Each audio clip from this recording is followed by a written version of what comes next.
wide and Keenan cleared it but not out. Bobby Orr behind the net to Sanderson. Orr! Bobby Orr!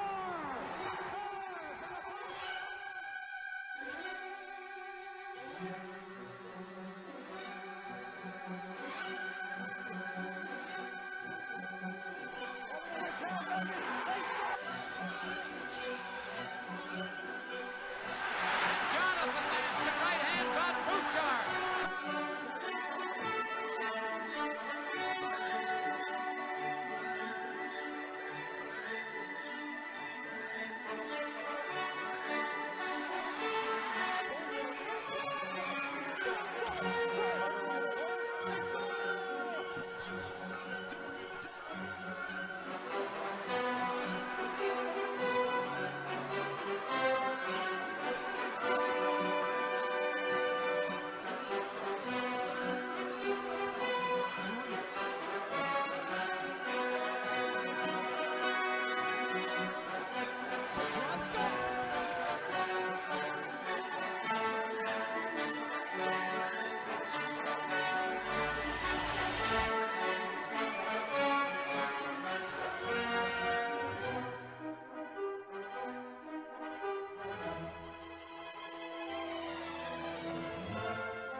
Hello out there, Bruins fans, and this is the first podcast of the Cult of Meth Bear. This will be our 2021 season preview. I'm not going to say 2020, 2021, or they're only going to be playing in 2021, so there's no point in including 2020 in anything. I think we've had enough of 2020. So I'm joined here by Mike Keeney. I am Chuck Miller. Mike, I have a few questions for you. Fire away. What is the identity of the Boston Bruins going into the 2021 season? That is a very interesting question because I don't even think they know what their identity is. I classified them as a one-trick pony because that's basically what they are. They maybe I'll say two tricks because they have the perfection line. And they have their power play, which they relied a little bit too heavily on the past few seasons. So, as constituted, this roster, are they capable of winning a Stanley Cup?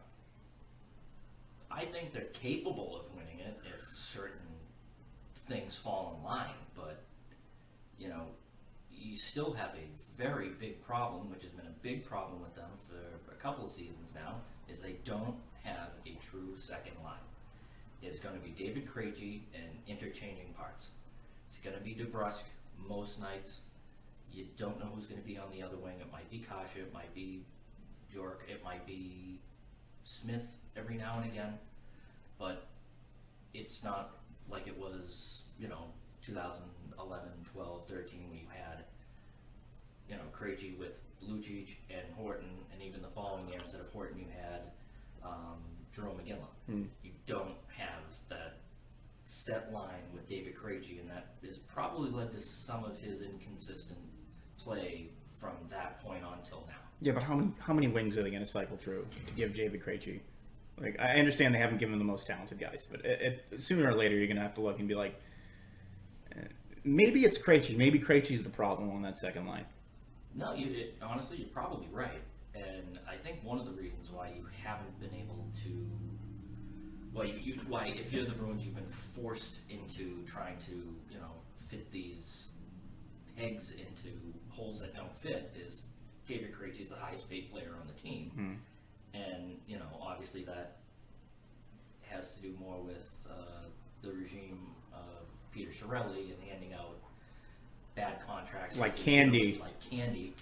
And on top of that, he has a no movement clause, which makes it even more difficult to trade him. Never mind the salary.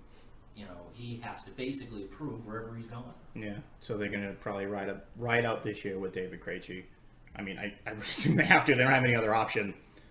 Right now, they're not good enough to be considered, at least with Colorado or Tampa Bay. A lot of teams are capable. They're capable. It's a possibility, but they got to be playing well. And Jake DeBrusk has to take a huge next leap. He has to be probably the player they weren't even expecting when they drafted him. Oh, absolutely. You know, you give the guy, you know, granted it wasn't exactly the contract he was looking for, but you did give him the money. You have to, something has to give here. These next few years with him, something has to give. He has to take that next step. Or they may be forced to just cut their losses with the kid. It doesn't even matter if he is, like, playing at, like, an all-time level. They still need other things to go right. Mm-hmm. You need Tuukka to be there, not just physically, but mentally, because he was there neither during that bubble. He was completely gone. So...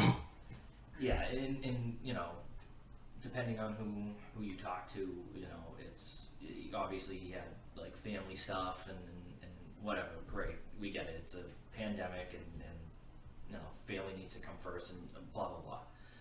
Bottom line is, how many times are we going to go through this with this guy where you need him in a big spot and he just simply doesn't deliver in one way, shape, or form?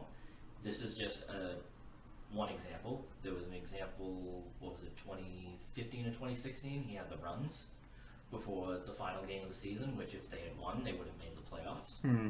They were stuck starting Gustafson, and I think they got blown out by the Senators. What was it, like 5-6 to nothing in that game? It was atrocious.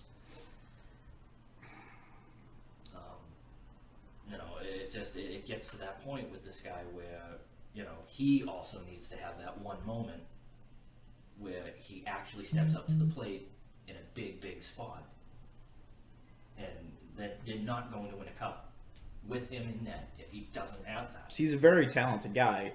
He's a bit of a fucking head case. We've all known that since he was in the AHL when I remember that time where he fucking flipped out and shattered his stick during a game. Mm-hmm. So you need him to be playing well. You need to be consistent 5-on-5, which is a huge theme. It should be a huge theme heading into this season for this team. I don't know what their priority is, especially with Torrey Krug gone. Torrey Krug, to be honest with you, I'm fine with Krug going, as long as you become a more balanced team. Me too, yeah. They scored, 25% of their goals on the power play during the regular season. That's not good enough. No, it's not. And that speaks to the fact that they have very, very little, or at least they've had in the last few years, very little depth scoring. You've gotten almost nothing from third and fourth line guys. And, you know, obviously we've already hit on the fact that there's just a non-existent second line. Yeah. And almost all of their scoring chances seem to come from that first line. So if any given team wants to beat the Bruins, you focus on Bergeron, Pastrnak, Marchand. Shut them down. Try to force the Bruins' hand with the other three lines and try to see if they can score, and they just simply haven't. You noticed that, and was it 2018 or 20? It's one of the series against Toronto, where when Toronto had last change and they were at home, they brought in Thomas Plekanec, and Thomas Plekanec did a great job of shutting down that line, especially Patrice Bergeron. So you need to have all those things working for you. You need a defenseman to step up. It's going to be Jeremy Lauzon, either him or you can maybe move in Zaboral or Vakanainen. I don't know how they're going to handle those guys when it comes to this taxi squad. It would help if Miller would be healthy for the first time this decade. Pasta and Marchand have to come back healthy. And most importantly, you need to be a little lucky, especially if it's just this roster. Yeah. And as we've seen, you know, Johnny Sweeney, he can get these bridge deals done with the guys that he has on the roster, and he's done a very good job of doing that. And he's hit on some of his trade deadline acquisitions and things. Well, Coyle and Johansson. I think Johansson is someone they really missed. And when you really notice it, because he could do a lot of different things as a depth winger that you just don't have anymore. It's like Nick Ritchie isn't going to be the guy to make the plays that Marcus Johansson does. No. Acquiring someone like Nick Ritchie at last year's trade deadline, it just was like they're trying to resurrect the dead of Bruins teams of old. And the type of player, the type of league that just simply doesn't exist anymore. The guy doesn't make smart hockey plays. He took way too many bad penalties in the playoffs. It hurt you putting him in the lineup, and Cassidy kept putting him in the lineup. It hurt them more than it could have ever helped them. It really didn't make any sense. I think they easily lost that trade. I as much as, you know, Danton Heinen can be a fucking ghost out there and completely invisible. He could give you a little something if you know, paired with you know, with the right line. Oh, absolutely. Both trades simply didn't work out. You still don't know what you have in Kasha. It's impossible to know because he didn't really show you much in the limited. He showed me that he was mentally soft, and that's a big problem with this team. I feel like this is a team that's mentally soft. They weren't ready to come to play in that bubble. They weren't interested in that round robin whatsoever. No, they weren't. That was an embarrassment. Furthermore, you go back the season before, they pissed down the side of their fucking pants in that Game 7. I would say more than pissed. Yeah, no, there's something in the DNA of this core group that, you know, whatever it is, that you're right. They're soft. When the chips are down, they're just simply not going to be there. It seems. Yeah, I mean, that could change with simple roster moves, bringing in certain character guys. But it's clear it hasn't been there. It's even from your core guys. You remember that game? Marchand just skating off, thinking the period's over, and giving up that goal. And it was at that point that game was over. You can't make that mistake in that game. No. Period. No, you can't. You can't do it. So as constituted now, the team now, they're not good enough to win. So many things to go your way. It just doesn't seem very feasible. So what about the Bruins adding a piece during and before the season? What do they need to do to the roster to improve? I mean, I have my own personal wish list, like, and basically what you would be able to add, you can't because it's really not even out there anymore. You know, you wanted to add that big winger that could play with David Krejci, a Hall, or someone in the like.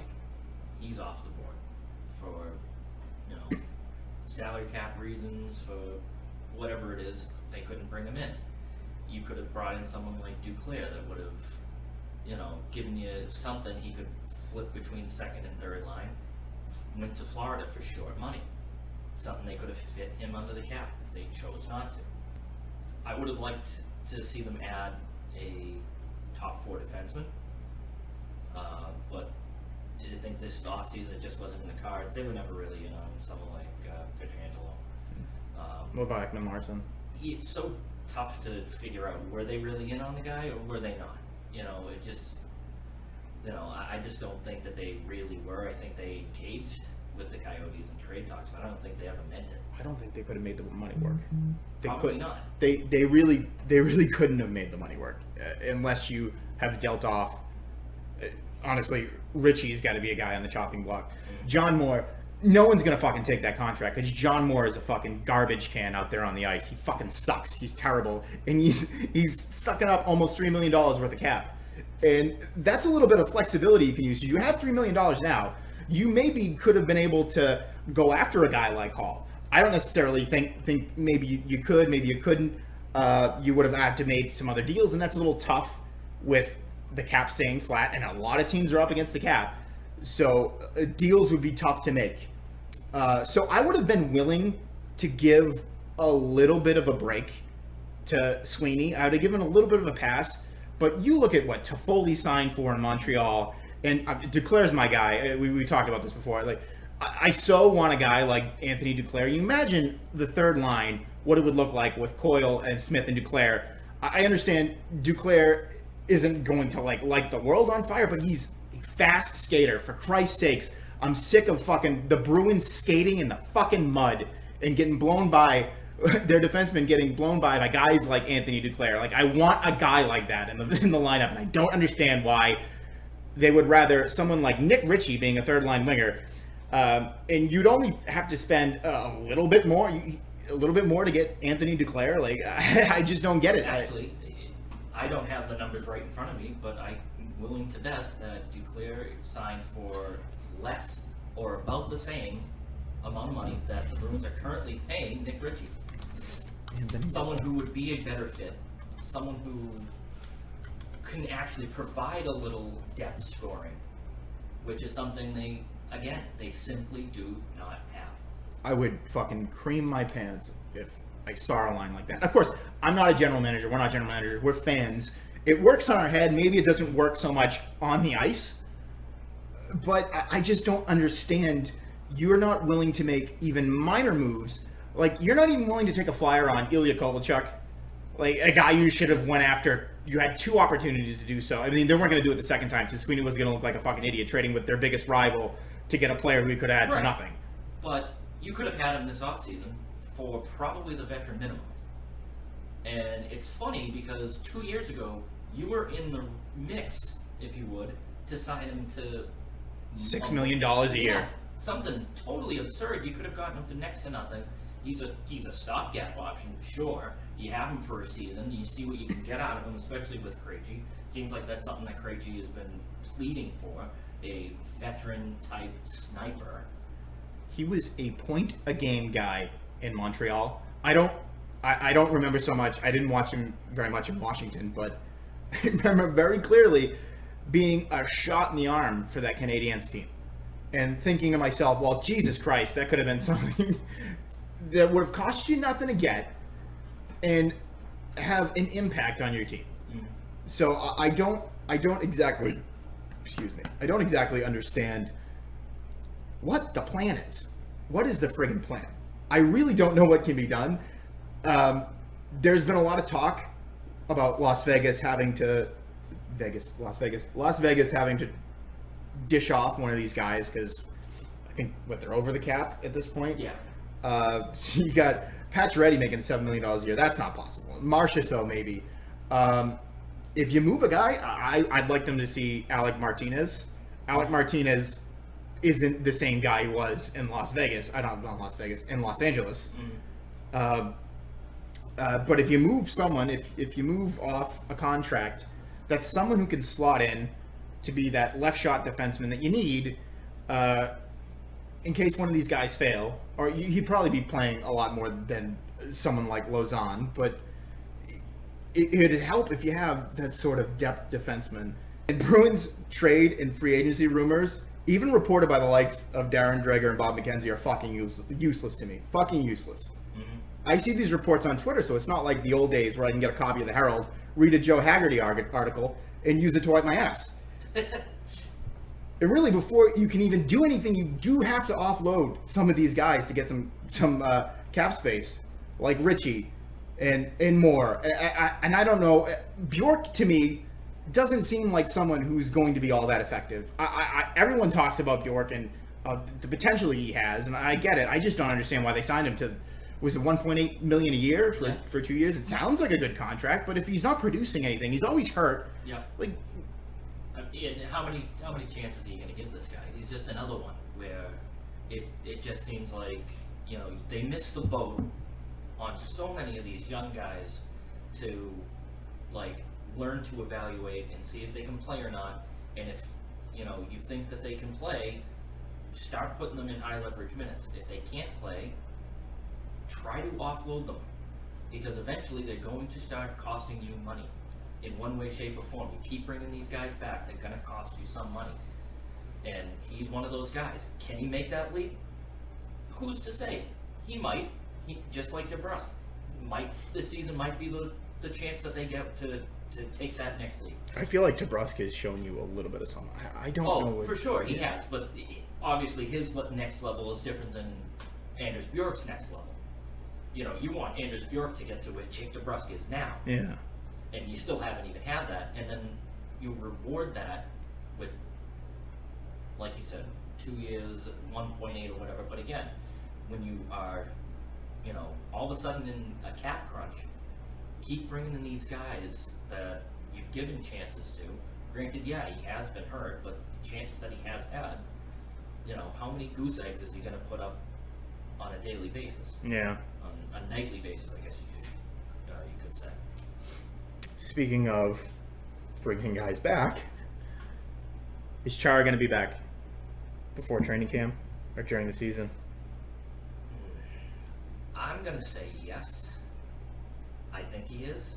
I think they're going to give him one last bite of the apple here. But if they do that, I would, as much as I love Zdeno Chara, you have to realize, you know, the man's 43 years old. He is not the Norris Trophy, you know, candidate that he was year in and year out in his heyday. He's just not that type of guy anymore. You can't afford to have someone like Chara playing 25 minutes a night. You know, you look at the regular season, and then obviously they were off, and then you have the playoff bubble. And the difference in play for him was, you know, was a stark difference. He was brutal. He was so slow. He finally really looked his age. And, you know, if you bring him back, he can't be skating with McAvoy at 25 minutes a night. That's just not feasible for somebody like him. You want to bring him back as a sixth defenseman?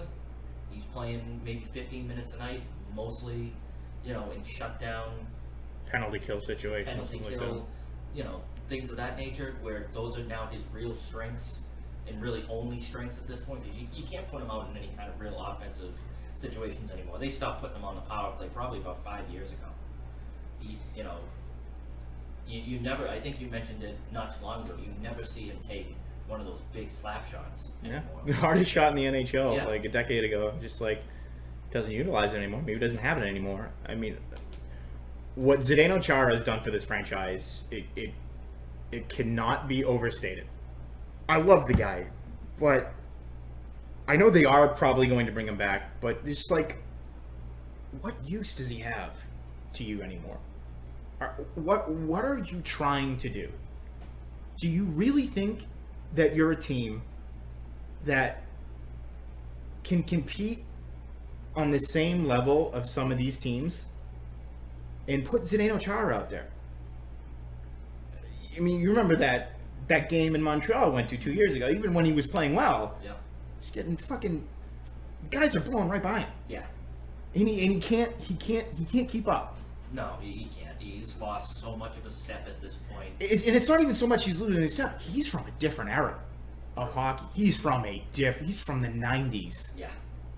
It's time for them to say thank you, but no thanks. Mm-hmm. Z, we love you, but like, dude, it's done.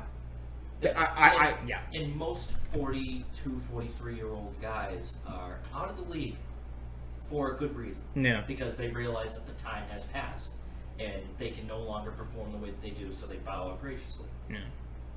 Z, in a way, is kind of putting them in a bad spot where they don't want to have to say to him, no.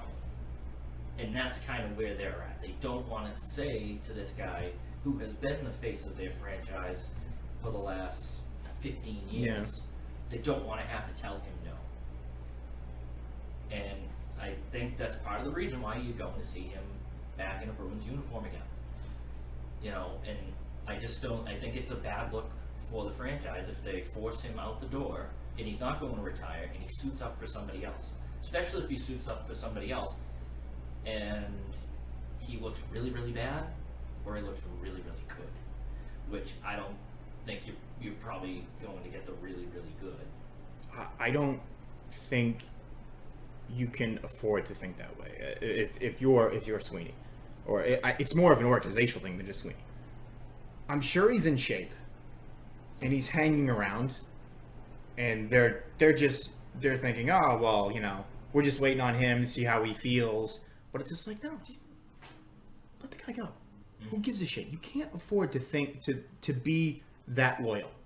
You can't, because that's what got you in trouble in the first place. Signing guys you had no business signing to long-term contracts, and that under Chiarelli.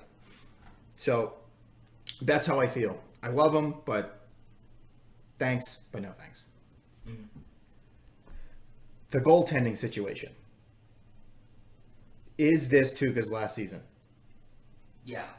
I think he, by just the way that he approached the whole bubble thing, comments that he made, supposedly that if he were traded this offseason, that he would just simply retire upon being traded. I think that this is it. I think, at least in his mind, that, I just think he's done playing hockey. I think he's ready to go to that next step, that next phase of his life, write the next chapter, whatever it may be.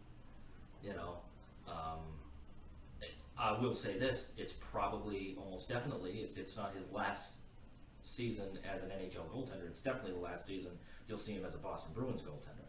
You don't think you would probably bring him back for, if he's willing to do it? I don't think he'd be willing to do it, but like a short-term contract, something close to like, obviously not $7 million a year, but like something close to what Braden Holtby got, like around 4.5 or something like that. I think the organization's ready to move on.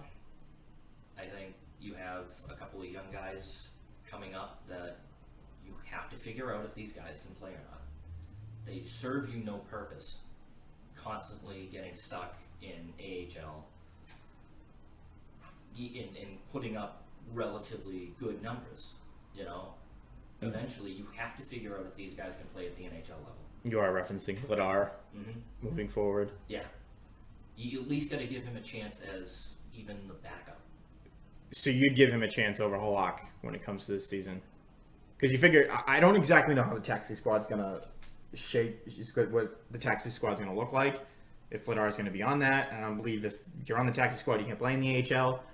So I actually don't think that they're going to have an AHL season. Yeah. I think it's the NHL and the taxi squad, something similar to what Major League Baseball did this year. Yeah. Where you had their taxi squad and they would play inter-squad games down in the spring training facility, where I think this type of taxi squad will actually travel with the team and practice with the team, but they won't actually play in the games, obviously, unless they're called up, and obviously there's salary cap implications there and blah blah blah.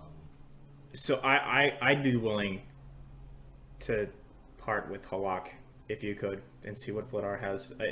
That's how I feel, because it's a shortened season. I know you want the load to be off Tuukka, but you figure in 2013 it was a shortened season. He played pretty well, and he held up pretty well. I think you really do need to see how Vladar can handle NHL games and not be thrown to the wolves against the best team in the NHL in the playoffs. In mop-up duty, no less. Yeah, that was a rough spot to put the kid in. So I don't judge Vladar off of anything I've seen. His numbers aren't great when it comes to the AHL. He had pretty decent season last year. But yeah, I am definitely willing to see what Vladar looks like if he can be maybe split time with someone in the future, whoever it is you bring up. But really, what I think of when it's the goalie of the future, it's Jeremy Swayman. Swayman is someone I'm very much looking forward to see play. He's a big kid. I mean, he climbs mountains, for Christ's sake. He's Alaska boy. I really like Swayman based on what I've seen from him in Maine playing against some good competition in the hockey stuff. But I don't know how they're gonna plan it out. I don't know how they're going to, what exactly they're going to do in the next few seasons. If it's not Tuukka, if I personally would like to see Tuukka signed to a 1 or 2 year deal if he is willing to come back. I don't think he is, but I would like to see that situation bear out, because I don't know what their plan is in net for the next few seasons. What do you feel about Swayman? You got to look at the goalie depth chart. You know, before you find out what you have in him, you have to find out what you have in Vladar. See if this kid can play. Obviously, he's more seasoned. You know,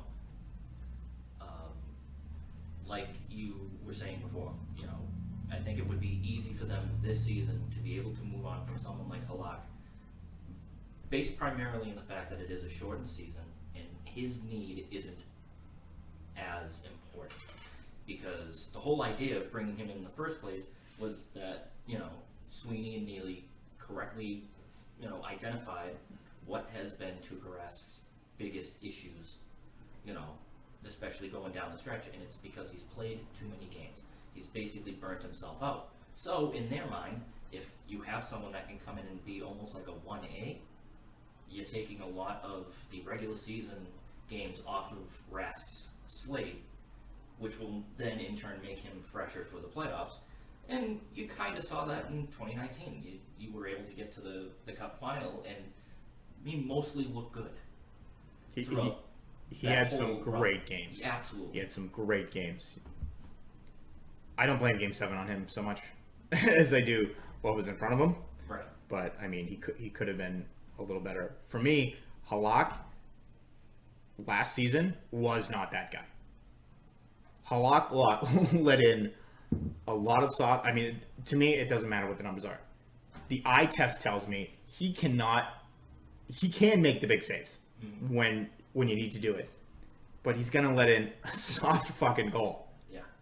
And it's gonna deflate your team, and it's just, I don't see them as good enough to overcome that in the games that I don't think he can split time. I don't think he can do 50-50. No, so to me, not anymore. To me, why not just put Vladar in there if it might be a wash. Exactly, and that's my point. You know, this is your perfect opportunity to see what you have.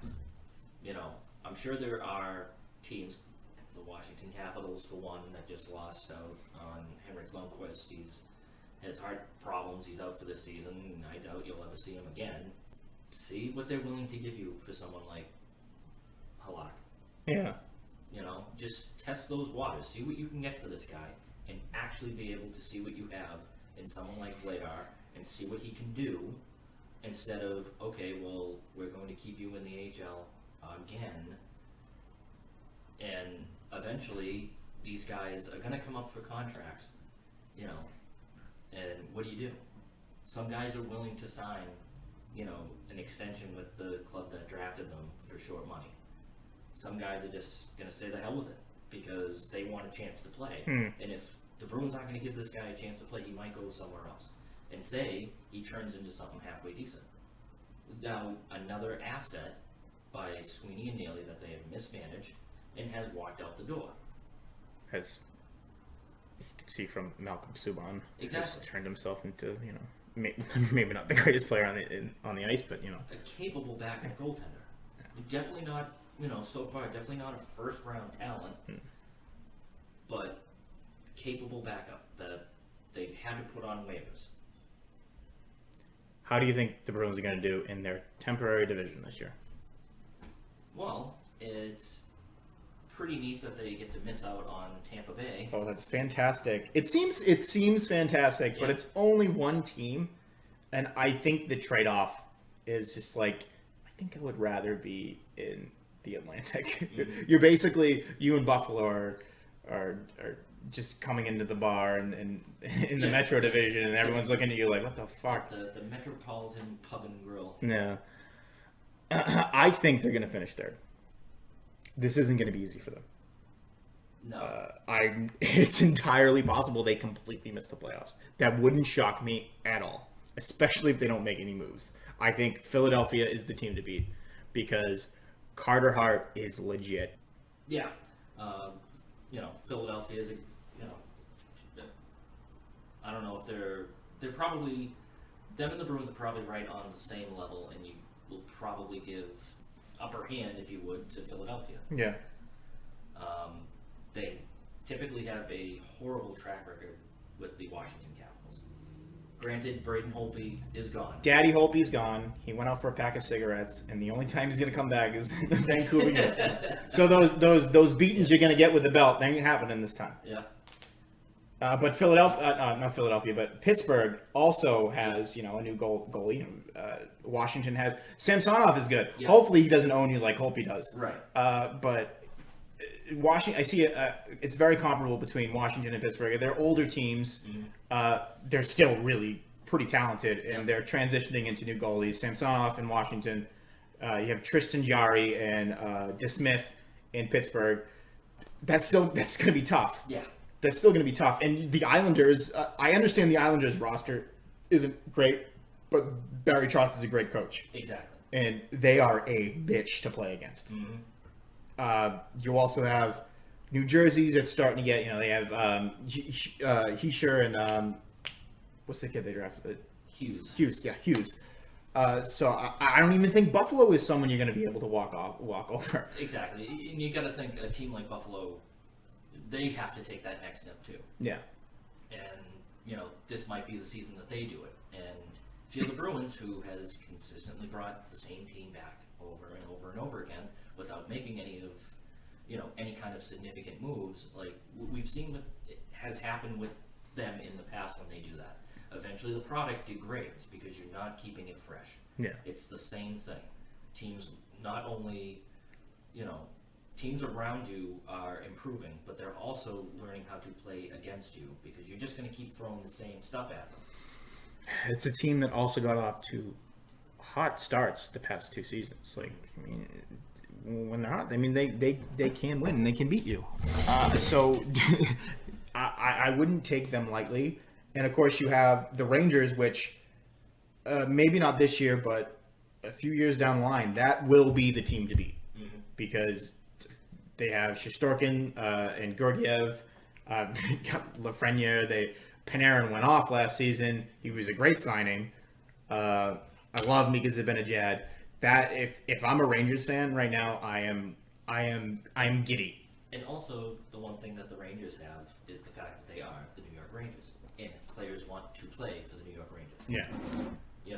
It's not as the thing is with the NHL, it's a little different than it is in the other sports. But bottom line is there are certain markets where guys want and need to play. There are guys in the NHL that want and need to play for the New York Rangers. That will happen, and they've always been willing to spend money. They are one of those teams that is always spent to the cap. I think they got their work cut out for them in this division. What I am really looking forward to is just they're only going to be playing those teams, and that's going to lead to just some great fun. I feel like that's just there's going to be some hate, and there is nothing better than hate plus hockey because that is so entertaining, and that gets the blood. Once you're into these games, you're into them. Yeah. And there's no sport that can do it quite like hockey when two teams fucking hate each other. It's fantastic, and I'm very much looking forward to it. And I hope the NHL looks at this and says, well, geez, maybe we should have more games in our division. And yeah, even if next year they go back to the traditional alignment and all that stuff, which I expect they will. Really, you have to look at it as, if you're going to be playing, your playoff format is to play out of the division. So to speak. Obviously, you get the wild card, but whatever. It's more or less the same thing when you had the old Adams division and the Patrick division, Smythe and Norris, where you played out of the division. You played a whole bunch of games against your divisional opponents in the regular season, and then you have to play 7-game series against these guys just to make it to the conference final. The hatred that Bruins and Bruins fans had for the Canadians and their fans, and the Whalers and their fans, and the Sabres and their fans, that was something that I was hoping that when they went back to this sort of format that you'd get more of. but it just hasn't really seemed like it hasn't. It just feels like it hasn't worked out quite like that. That's why I'm very much looking forward to this. And what I don't want to hear from Bruins fans is fucking complaining about you being in a tough division and weaker teams. Yeah, a weaker team is going to make the playoffs, and the Bruins might not. Yeah. That's completely possible. The regular season exists for a reason. Yep. And I really don't need the Bruins to be the number. Who gives a shit if you're the number one team or not? You're in the fucking playoffs. It's pretty clear. Home ice advantage doesn't really mean shit. You need to be. Not now. If you're not gonna have fans in the building, it's what is home ice? Yeah, it's fucking meaningless at this point. And even if you do have fans in the stands, it's just like it really helped them in Game 7 against St. Louis. True. It doesn't matter as long as they make the playoffs and they're playing well into the playoffs. That's what really matters. Yeah, and to go back to what you were saying, I never ever want to see them win the President's Trophy ever again. Oh, fuck the President's. Since they've had the President's Trophy, like it's been an actual award, they've won it 3 times, and they've gotten shit for it. It's an embarrassment. Literally in the Hockey Hall of Fame, they have the big facade, the stand where they have the Stanley Cup, and literally right behind it, they hide the President's Trophy because it's fucking embarrassing when you win it. What annoyed me is when they officially ended the regular season in 2020, and then they're like, well, then we have this plan to get into the bubble or whatever, and the Bruins fucking Facebook page or Twitter and shit are celebrating the President's. Who gives a fuck about the President's Trophy? It's a fucking useless award. It means you finished first in the regular season. That's literally all it means. Congrats. It means nothing if you don't win the cup. It means literally nothing. So, how do you see the season ending for the Bruins? I mean, I personally see them making the playoffs. I think they're too talented. Oh, I think they're making the playoffs not too. To make the playoffs. Yeah. But in this new alignment, and if Philadelphia is as good as we think they are, you're gonna have to play them at some point in this. I don't think Philadelphia is like light years better. But like I said, they're comparable. Yeah. And you probably, just the way that Carter Hart has been the last few seasons, you kind of have to give it to them. Yeah. And they're not going to be easy to play against. Yeah.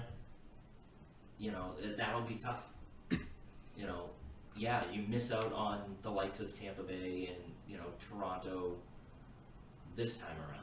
But you have You'd still have to play. You have new monsters to deal with. You'd still have to play one of them in the Final Four. And if you want to get to unless they make some moves heading into those playoffs, which for Christ's sakes they have to be doing. They have to make a move if they want to actually contend. Well, that's one thing that I will actually give John Sweeney a little credit for is he is active at the trade deadline. Whether or not he hits on what he acquires is a different thing, but at least he's out there trying to get something. My issue is, like the season where he acquired Rick Nash. You could have had both Rick Nash and Ryan McDonough. But instead, you chose Rick Nash and Nick Holden. Nick Holden was garbage. Yeah. Garbage. And Nash wasn't exactly what you were hoping for either. And then he gets hurt. Mashed potato brains. Yeah, exactly. For every, Coyle and Johansson that you get, you're going to end up with Nash and Nick Holden, or like this season with Kasha and Richie. Yeah, that's even worse. Way worse. It was infuriating to me that they're not willing to go a little bit extra and give up a little extra, because you have all these talented players that have pretty much lost their value. Like, what is Vakanainen worth now? Like you said, definitely not as much as he was 2 years ago. Yeah. When he was still, relatively new first round pick. You could have gotten, a true sustainable asset. Who knows what you could have gotten, but that was a very valuable trade chip. Now it almost seems like if you do trade him, it's almost like you trade him out of necessity just to get something for him, because you have this backlog of young guys that you need to figure out if they can play or not. He's one of them. Zaboral's one of them. You know, you have to give real chances to guys like Clifton and Lauzon. Like, these guys actually have, and they have over the last few seasons integrated these guys. But now, you know, you have to shit or get off the pot. Exactly, and you know, who knows what you have with some of these guys because they haven't been given any real chance. Yeah, you're right. I mean, the one guy I don't want them to. I love Stanika. I don't want them to see them move him in a deal. No. Well, I mean, what I wanted back in 2019, which they ended up, maybe they did need him, maybe they didn't need him, was Stone. And I understand Vegas gave up the kid Barnstrom, which is a much more valuable piece than Vakanainen, but you couldn't have made a better overture to Ottawa to see if you can get Stone. I love Stone. I love the way he plays. I think it would have been a great fit on that second line. I just feel like Sweeney's really not willing to really go after it. Mm-hmm. Again, the moves he made in 2019 were actually they panned out. I thought Johansson and Coyle's been a huge asset for you. Oh, that's a steal of a trade. Absolutely. And that's something that they're gonna need center depth going forward because Krejci this is probably Krejci's last season. Well, that's why, like you said, someone like Stanika, who's a natural center, and from all indications, looks like they're actually going to give him a real, legitimate shot to probably play. I would imagine on the third line with Coyle and Smith. Yeah. That's just my. I wanted to see him in the bubble. I'm more in the bubble when they were in the playoffs. Like, the fuck did they need Nick Ritchie for? Jesus Christ. Who do you have to win the 7th Player Award? Well, I mean, Stanika is somebody. If he actually, they actually do give him a real legitimate shot at, playing some real minutes, some power play time, and the kid puts up points and he looks good, knowing the way that Bruins fans vote for these things, yeah, that it would be someone like him. We've seen some ridiculous. Bill Guerin winning it back-to-back when he was your best goal scorer both years made absolutely no sense. But then again, those were some lean years with the Bruins, and who else were you going to pick? Yeah. But by and large, the Bruins fans typically get that one right. The year, who was it? Mike Knuble won it in 03, and who ended up with it? Was it Bergeron in 04 or was it Raycroft? Either or, it was 6 and 1/2 dozen in the other day. You weren't expecting much from either one of them. But like I said, Bruins fans by and large get it right. I have someone like him, because it's supposed to be someone that performs above and beyond what you were really expecting, and you expect guys like someone like DeBrusk to take that step. Yeah. You kind of now have to expect somebody like Anders Bjork to take that step. Although you could, make the case if he actually has a good season that he wins it. One of these young defensemen, Zaboral has a good season, or even Vakanainen, depending on who, how they play, how much time they play, how they look. Lauzon. There's a lot of candidates, but I think someone like I personally have Stanika. For me, I think it's Craig Smith. I understand, this is a guy who scored 30 goals in a season. I have him for 17 going into this season. I think he's going to be very good and exactly what they need in terms of depth scoring. Mm-hmm. To the point where I don't want them to play him. They're going to be forced to play him on the second line, especially early in the season. Right. I really love that signing. Who do you see the team? Who do you see leading the team in scoring?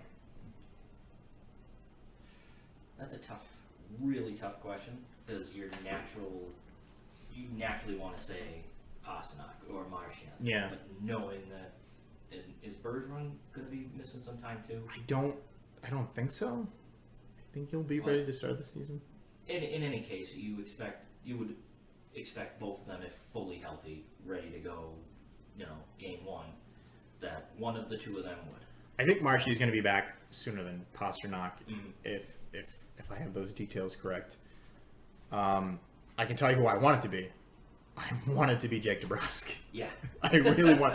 If you've noticed over the streaks that the Bruins had the past few seasons, where they've gone on runs like in 2018 and 2019, the January, February, those runs where they went out to Western Canada and they won. Yeah. Jake DeBrusk was playing his best hockey, and he was scoring, and the Bruins were winning. And for me, I think how Jake DeBrusk goes, the Bruins have kind of gone. Right. And that's who I want to be the leading scorer. I want someone to step up because you need more than your first line, and you really, really need DeBrusk to step up. And, like you say, as Jake DeBrusk goes, so goes the Bruins. But that also speaks to when Jake DeBrusk goes, so goes the second line. Yeah. And the Bruins now have two lines, like anyone else, two lines that can actually put the puck in the net. You become a more dominant team, a team that's harder to play against when, what are you going to do when you're the opposing team? You're going to put your number one pairing out there against which one? What are you going to do? Yeah. The Bruins have made it very easy for other teams to play against them when they have no second line and they have very little depth scoring. And you can make it easy to have your top pairing out there every time Bergeron, Marchand, and Pasternak are out there. And then that's another problem in and of itself, where Cassidy has just been so dead set on keeping that line together even at their worst. And it just has never made any sense to me. If they're not scoring, but also your second line's not scoring either, how hard is it to bump Pasternak down the line? Or even switch. I know people don't want to separate Bergeron and Marchand. So they need to be on the same line together. It's just like you can switch those guys and you'll change up the dynamic a little bit. I think Bergeron makes players around him better. He does. Not that Krejci at his best can do that, absolutely. But I would very much like to see Cassidy just send a message to that top line a little bit more, because fucking hell, like if they're not scoring, then what the fuck out? What are you gonna do? Like you have no options. So that's why DeBrusk needs maybe not lead the team in scoring, but he needs to take a huge fucking leap if this team, as constituted, wants to win anything. Needs to be reliable. He needs to be inconsistent. Exactly, and that's just it, and obviously, again, so goes the team as long as DeBrusk is on his game. Obviously, stands to reason, he actually takes this step this season and becomes the guy that his first round billing, had him pegged for. Well, then there you go. But that needs to happen. He needs to be consistent and someone that you can rely upon to be consistent. So on the back end, will McAvoy take a leap up into that elite class? Do you think? Do you think he'll garner any Norris consideration? I mean, that's very lofty. That's elite. Yeah. But I don't know. Maybe considered top 10 sort of defenseman. I don't know about top 10 just yet, but obviously, especially if Chara doesn't come back, or if he does, he comes back at some kind of diminished capacity, where he's in and out of the lineup in a bottom pairing. He's going to have to learn how to play with someone else. That looked like in the playoffs he was playing a lot with Grzelcyk. That might work.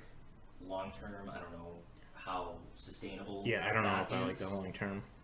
I see Grzelcyk as a better fit with someone like Carlo. Yeah. But I think this is the season where someone like McAvoy, he also needs to kind of take that next step and become that number one defenseman.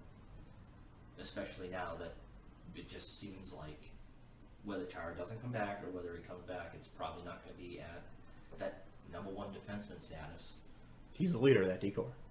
He is. I mean, I love Carlo, and you're gonna have to pay the both of them. And I don't want to see them. I really, really like Brandon Carlo and what he can bring to you, what he brings to the team. And there have been times where he has been a shutdown defenseman. McAvoy can do all sorts of things. I don't know if he's. A lot of people have put McAvoy at that status, and he is good. And you're going to have to build your team in the future around him and Pasternak, because you don't really have much else to build around. Right. So if they want to win, they need McAvoy to sort of be that top 10 guy to be considered elite. And I think he definitely has the capability of doing so. Oh, for sure. If you had to pick which Bruin will have a significant dip in production or some sort of setback going into the season? I mean, even though you did say someone like Bergeron, he makes players better around him. I think, especially to start off the season, he's basically going to be Lone Ranger on that top line, and it's going to be a lot of guys that, knowing Cassidy, he doesn't like, when it comes to these injury fill-ins and all that stuff, he likes to mix and match and see what works best that night. That's really the only time we ever really see him change things up.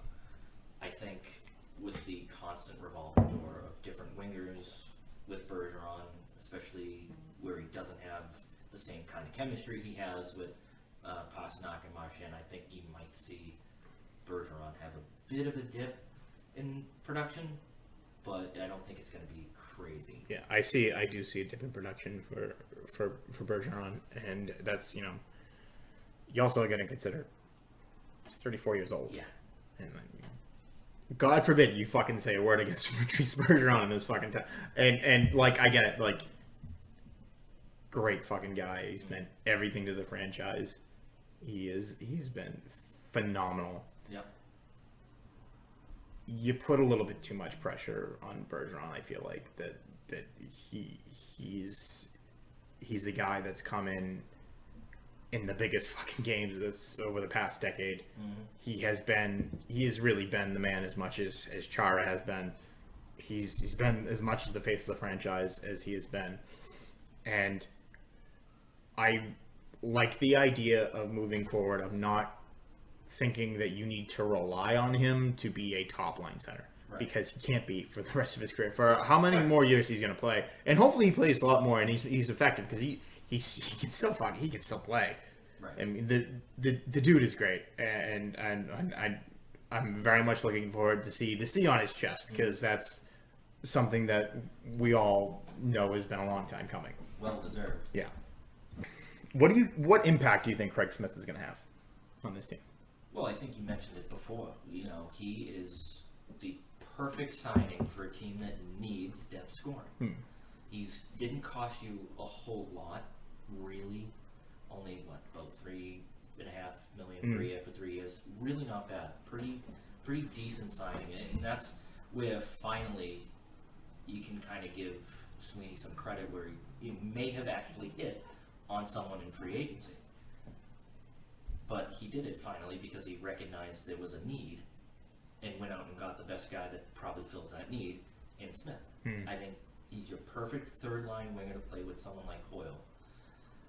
I agree with you. I don't really want to see him a lot with Krejci, but it's going to happen because they're going to have no other choice. I'm okay with that in temporary situations, but not full-time. Yeah, you need that third line to be productive, not as productive. I mean, there have been times last season that they were your second line because they were producing. Coyle was fantastic, and I don't want to be put in a situation where it's like those guys have to be the producers of goals and better 5-on-5 play.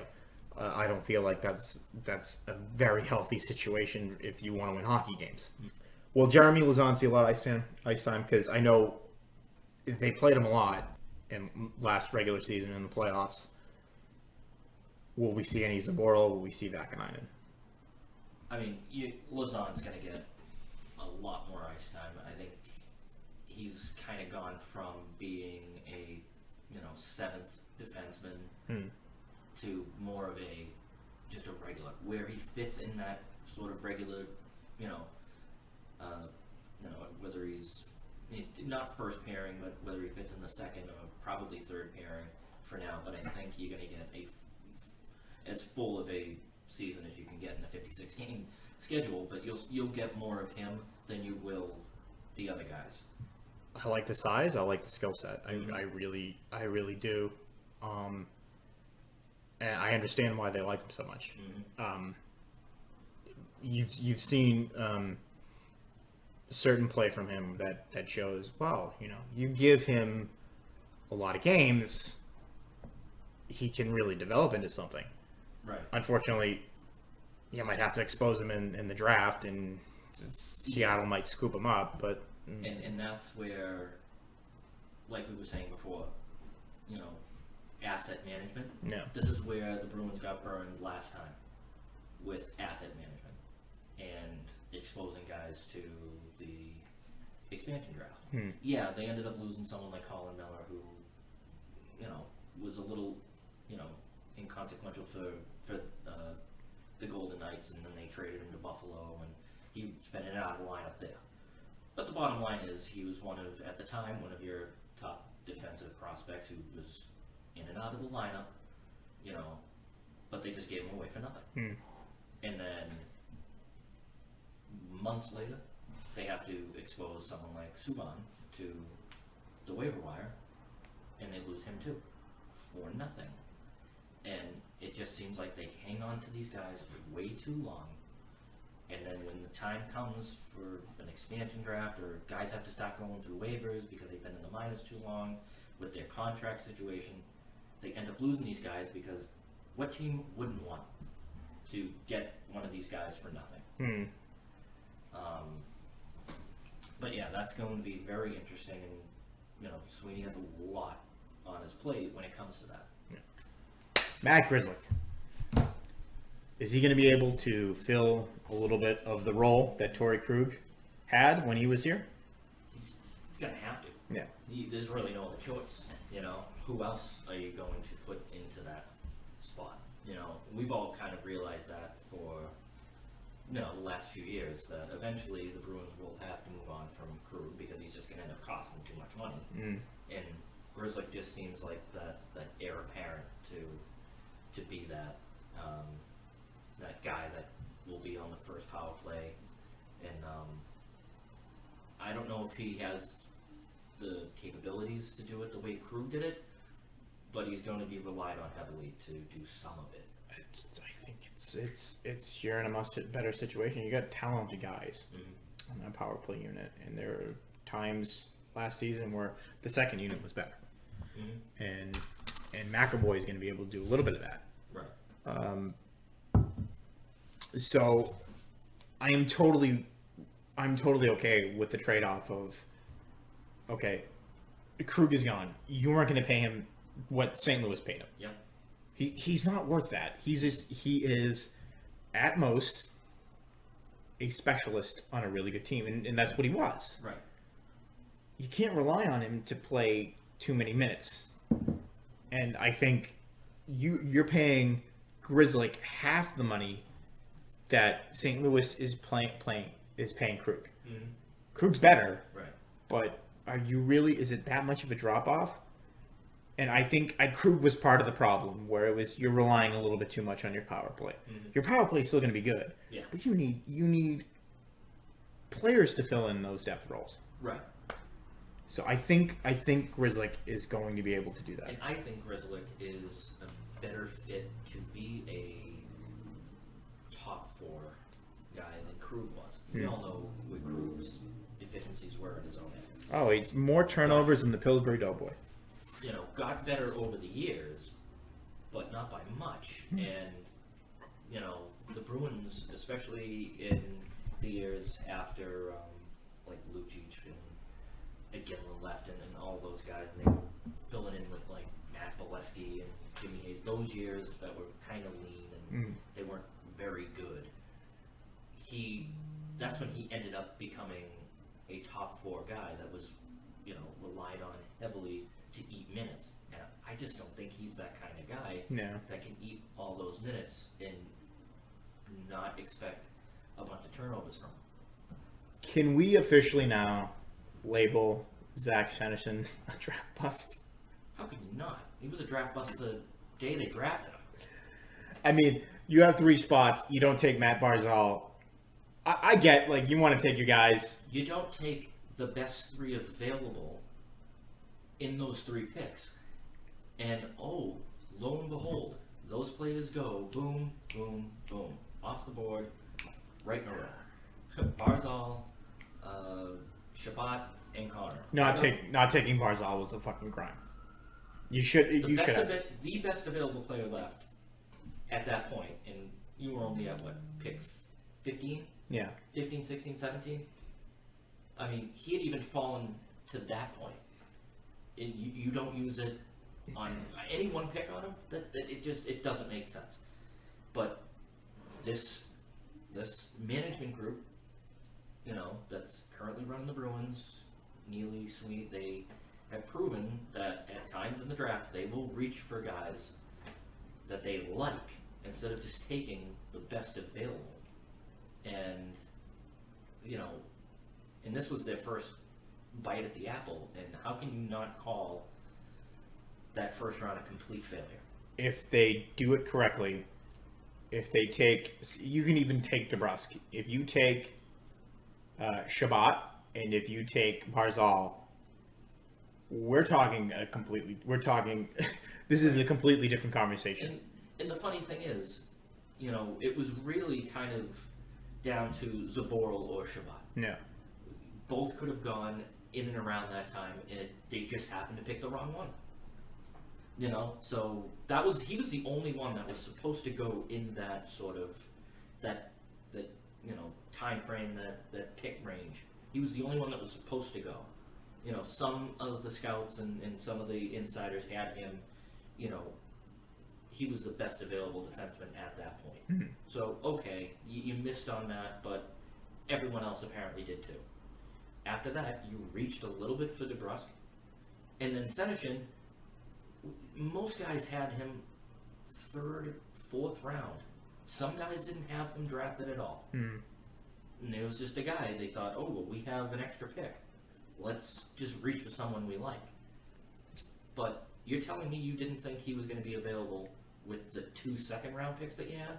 Granted, the 2 second-round picks, they ended up with Carlo and Lauzon. Yeah. Other than that first round, that was a good draft. Yeah. But you butchered the first round so much, you would be on the same level as Tampa Bay, Mm-hmm. Colorado. You have your future center when Krejci and Bergeron go. It also would have made it easier to either buy out Krejci, Yeah. or trade him with wherever he wants to go, and even if it costs you draft picks being sent away, it would have reshaped the roster as we know it now, and they would have been better off now and going forward. But because they butchered that first round, and really when you think about it, out of all the first round picks that they've made, McAvoy's the only one that's really hit. For the life of me, I don't understand Trent Frederick at all. That was a reach to an older time. Yeah. They wanted some kid that was talented but big. That they've always been in love with these kids with big frames that they think are gonna eventually build into this powerhouse kind of guy.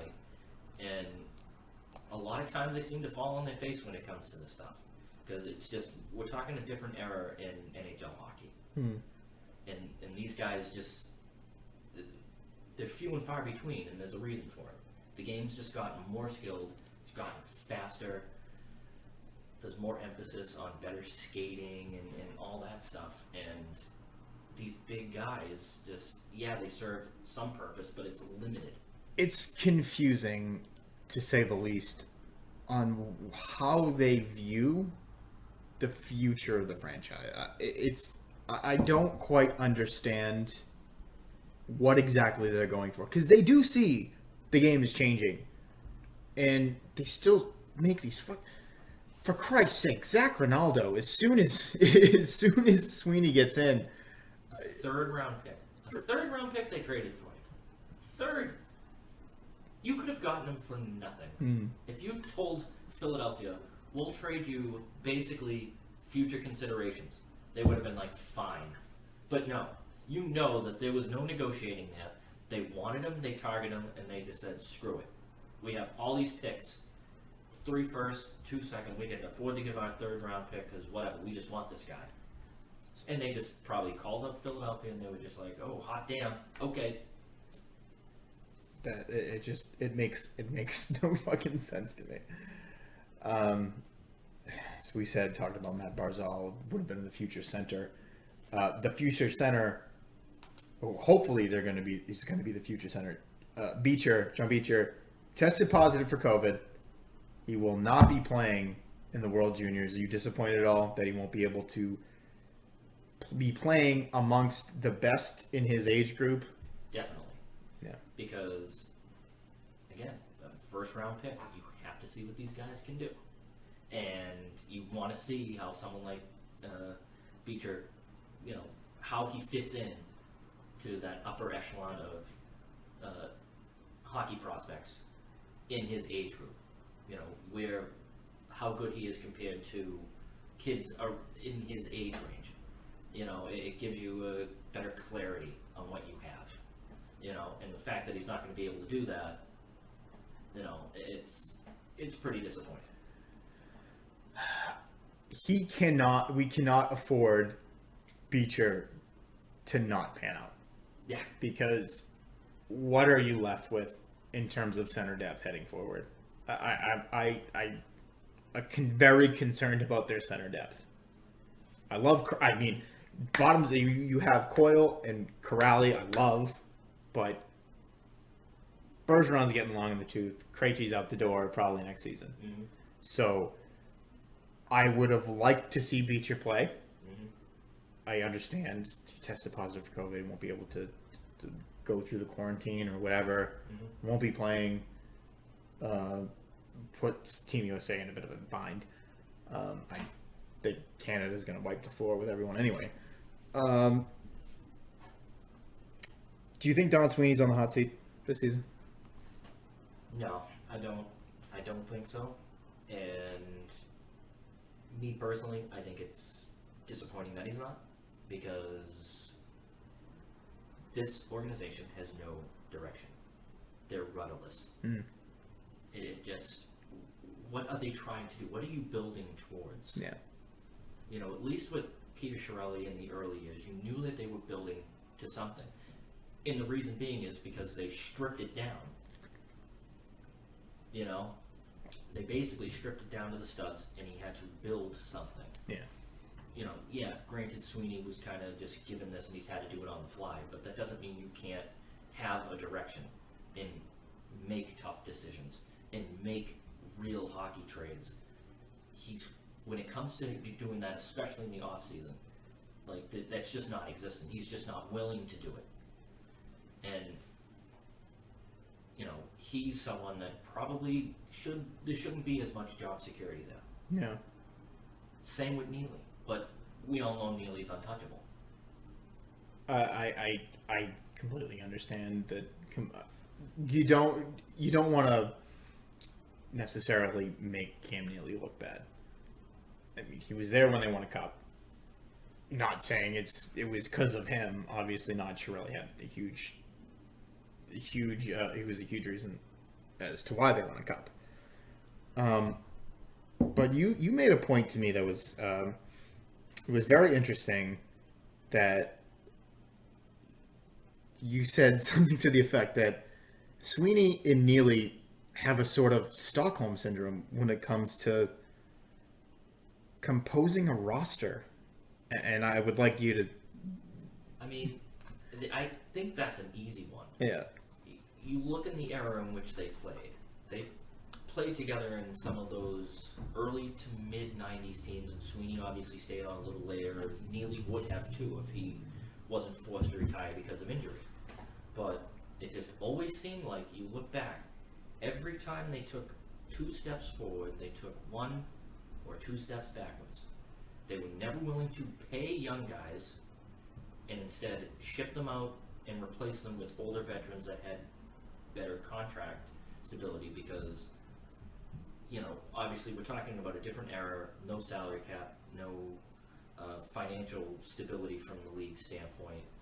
And I just personally think Harry Sinden was a bad negotiator of contracts. I mean, hell, he bullied Ray Bork for years into taking bad trades and always taking them to arbitration. Best player in, the franchise's history. Other than Bobby Orr. that guy. And you're taking this guy to arbitration. And if Ray Bork was a different kind of guy, he would have left the organization in the mid-90s and gone and done something else. And you would have understood it. Yeah. Exactly. But I think it's just Sinden kept bringing back basically the same group over and over and over. And the results were always the same. Outside of 88 and 90, they never made a cup final ever again. After 92, they never made a conference final again. Until 2011. That's incredible for an original six franchise that always seemed to at least be, playoff worthy. One of the most valuable franchises in the league. And I think this needs to be said. The Boston Bruins are a team, a franchise that settles for mediocrity.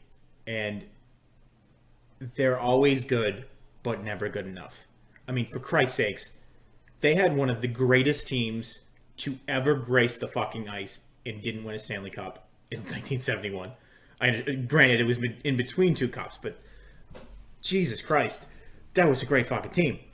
How they didn't win, of course, Ken Dryden. How they didn't win more in the 70s is... It defies logic. Yeah. Especially, obviously you get 70, 72. You should have won in 71. They should have won in 74. When they played the Canadiens in the late 70s in the final... They weren't as good, yeah. No, those Canadiens teams were probably the best of all time. But in 79, you should have been. There's no question there. They probably, if they made it to the final that year, they would have steamrolled the Rangers, and you would have had another cup. It just speaks to, you had the greatest player in the history of the game. Yeah. Go fuck yourself if you think it's Wayne Gretzky. You're fucking retarded. They had the greatest player in the history of the game, and how many seasons did he play? He's out before he's 30 years old. That's just the luck of this. Well, maybe not so much luck, because they bring a lot of it on themselves. Yeah. But this franchise just always feels like, oh, they're good, but they're not great. Yeah. And, speaking of Bobby Orr, it always seems like the best players in the history of the franchise always seem to finish their careers wearing a different sweater.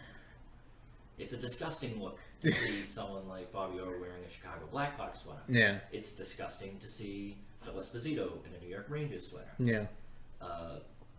I love Ray Bork. He's my favorite player of all time. It still just doesn't look completely right seeing him in an Avalanche sweater. I remember back in 01, we were counting down to them winning that, and we were like, we were celebrating like the Bruins had won it. But when you look back at it, it's fucking pathetic. It's sick. It's sick when it boils down to it, because that was your biggest thrill as a hockey fan as a kid, to see Ray Bork win a Stanley Cup with another franchise. It's embarrassing. Because your team, the Boston Bruins, were not good enough. Because you have an owner who simply doesn't fucking care. They also had the MVP of the league, which he traded away in the season. But speaking of owners that don't care, Jeremy Jacobs has a little bit of a fucking hissy fit when it comes to this this upcoming season. He doesn't want to play. I know it's a pipe dream, but with Delaware North obviously taking a bath with them having to rely on concessions during all this nonsense, do you think he could sell the team? I don't think he would ever sell the team. I don't. So we're being held hostage, is what you're saying. saying. Pretty much, and that's just how it's going to be, And that's life as a Bruins fan, being held hostage. No. Or the Bruins being held hostage. It's something you love, and it's just like, you have to suffer through mediocrity. Mm-hmm. And that was a great point by you. Like that they are a franchise that settles for that. It's always been good enough to get the playoff gate, and anything else after that is just gravy. Yeah. He doesn't give a fuck. No, he doesn't. He never did. Give a shit. He never did. He's He's never a fan of the team or anything. It was a business venture. Yeah. That's how he's always treated it. Yeah, I mean, understandable. It's a valuable franchise to have. But in order to be a good owner, you have to love the team. Yeah. Look at Bob Kraft and the New England Patriots. He saved the New England Patriots from moving to St. Louis. Yeah. Because he was a fan first. You know, he loved the New England Patriots, even through the horrid years in the late 80s and early 90s. And that's where he kind of was able to get his foot in the door and buy the stadium. And then Had a sweetheart deal in Hartford. yeah. Would have made so much money, but had to build his own fucking stadium in Massachusetts because the pricks in Massachusetts were treating him like shit. That's how much he cares about the franchise and the community. And it shows. Yeah. And, you know, you don't ever get that feel from the Jacobs family. Yeah. Jeremy has treated it like a business. And I get that, you know, if I'm a businessman, I'm doing that too. But if you have someone that's willing to buy the team and they actually love the hockey team, why wouldn't you just sell it? Especially since they're, the fifth most valuable team in the They're up. league? I mean, all the original six are up there. Yeah. I mean, I they're think valuable. the only other, the original six franchises are the most valuable, and the Bruins I think are fifth. I think Detroit is sixth or seventh or something like that. Yeah. And the Bruins have a huge following. There are probably more Bruins fans in Canada than there are in Boston and or New England, and people don't even realize that they're fucking everywhere. Oh yeah, it's Bruins territory in like Nova Scotia and New Brunswick Yeah, and all that. you're either a Bruins fan or a Canadian fan. Yeah. It's fun. When we've gone up to Montreal, we've seen even Bruins fans. It's like, oh, I'm a Bruins fan. It's like, where are you from? Oh, I'm from Sherbrooke. So Yeah, it's just exactly. like, oh, okay. What do you think of the Bruins reverse retro? I love it. I fucking love it too. And if you don't love it, go fuck yourself. Meth Bear is the greatest logo in the history of sports. Yeah, and don't tell me that you wanted that shitty Pooh Bear back. And we're talking about, you know, going back to that era of Bruins hockey. Like, are you really that in love with a franchise that in the 10 or 11 years that they wore that type of sweater, they made it to the second round twice? No Stanley Cups. They never really competed outside of 2004, and even that was just a complete, you know, the biggest disappointment. 2002 was also a big. 2002 was You bad, also but lose to Montreal. they were a much better team in 2004, and Oh, I thought they were going to win the cup that year when they got Nylander and Gonchar. You know. oh yeah. Yeah. I have a Sergei Gonchar sweater. you know, I just, you know, to want to go back to that era is, or anything symbolizing it is just embarrassing. At least with, you know. Went to 2 cup finals, and listen, lost to one of the greatest teams in the history of the NHL. They had no chance in '88. Yeah, Not a chance. 90. That was a, you know, you made it. That's great, but you lost to Wayne Gretzky. Yeah. What are you gonna do? And granted, they suffered one of the most embarrassing home ice events with the lights going out at the Garden. Yeah, 5-game sweep. Yeah, exactly, a 5-game sweep. But in '90, where you were again President's Trophy, we don't really want to talk about that anymore. President's Trophy is stupid, but you were the best team in the NHL, and if it wasn't for, you know, Glenn Wesley missing an open net in overtime, or, you know, Peter Klima popping off the bench, you know, after sitting for about 3 hours, who knows what happens? Yeah. But, you know, at least you made cup finals. You made conference finals. You had Ray Bourque. You had Cam Neely. You had Adam Oates. You had, you know, these guys in their prime in that kind of sweater. And you also had guys like, you know, towards the end you had like Rick Middleton and Brad Park and Terry O'Reilly. They all wore that sweater. They all wore Meth Bear. There's something so mesmerizing about Meth Bear too. There's a little bit of collegiate. There's a little bit of, well, Is he gonna bite me? Yeah, exactly. Am I gonna He get looks like he's rabies? Gonna eat your face off. Yeah, so I love it. I love the reverse retro. Colbert looks like he's about to tell you a story and you're gonna fall asleep in 5 minutes. Yeah, he's just, oh boy, he reminds me of a Disney cartoon. Exactly. Wow, I'm really intimidated. Okay. Here's one, and this is one I was thinking of when we were looking over Vegas. Vegas trying to offload players. I really want Alex Tuck. I love Alex Tuck. He played at BC. I'm a BU fan, so it's just a little, I'm going out there. I think he's kind of an ugly guy. And I think the Bruins need more ugly guys. I think they're a little too pretty. They're a little too nice.